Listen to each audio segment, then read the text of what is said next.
dari PGMP 2E. Baiklah, di sini saya akan menjelaskan tentang badan usaha dan koperasi. Badan usaha dan koperasi merupakan pelaku-pelaku ekonomi yang pada saat bersamaan tidak sebagai pemilik maupun pelanggan atau pemasok dari unit usaha. Selanjutnya yaitu badan usaha BUMN dan BUMS dan koperasi. BUMN adalah usaha yang seluruhnya atau sebagian besar modalnya milik oleh negara melalui pernyataan secara langsung yang berasal dari kekayaan negara yang dipisahkan menurut Undang-Undang Nomor 19 Tahun 2003. BUMS adalah badan usaha yang modalnya dimiliki oleh pihak swasta. Yang selanjutnya yaitu koperasi. Koperasi adalah badan hukum yang didirikan oleh perseorangan atau badan hukum koperasi dengan memisahkan kekayaan para anggotanya sebagai modal untuk menjalankan usaha.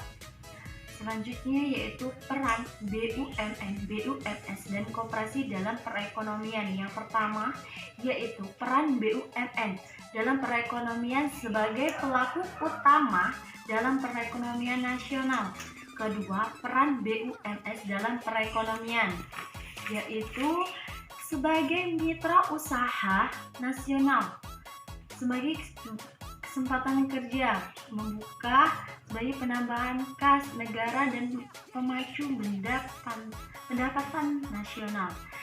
Yang selanjutnya yaitu peran koperasi dalam perekonomian, yaitu koperasi memiliki peran strategis dalam tata ekonomi nasional berdasarkan asas kekeluargaan dan demokrasi ekonomi dalam rangka menciptakan masyarakat supaya adil, maju, makmur, berlandaskan Pancasila dan Undang-Undang 1945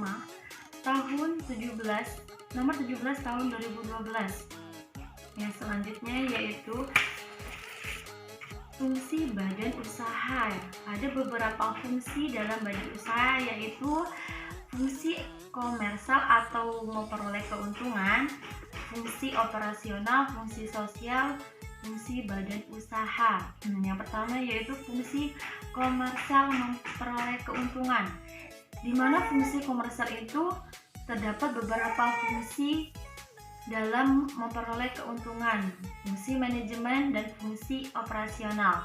Fungsi manajemen yaitu fungsi perencanaan, fungsi perorganisasian, fungsi motivasi, dan fungsi penguasaan. Yang selanjutnya yaitu fungsi operasional. Ada SDA, produksi, pemasaran, dan pembelanjaan. Yang kedua yaitu fungsi sosial, berhubungan dengan manfaat badan usaha terhadap kehidupan masyarakat. Yang ketiga yaitu fungsi badan usaha dalam pembangunan ekonomi. Dalam pembangunan ekonomi terdapat peningkatan ekspor, usaha pemerintah, pemerataan, dan pendapatan masyarakat. Yang selanjutnya yaitu bentuk-bentuk BUMN, BUMS, dan koperasi. Yang pertama yaitu bentuk BUMN, Badan Usaha Perseorangan atau Persero. BUMN yang berbentuk perseorangan terbatas yang modalnya terbagi dalam saham yang seluruh atau paling sedikit 51% sahamnya yang dimiliki oleh negara. Yang selanjutnya yaitu Badan Usaha Umum atau Permum, BUMN yang seluruh modalnya dimiliki oleh negara dan tidak terbatas atau terbagi atas saham. Itu tadi penyampaian dari saya. Apabila ada salah atau kurangnya saya minta maaf. Semoga bermanfaat. Saya akhiri.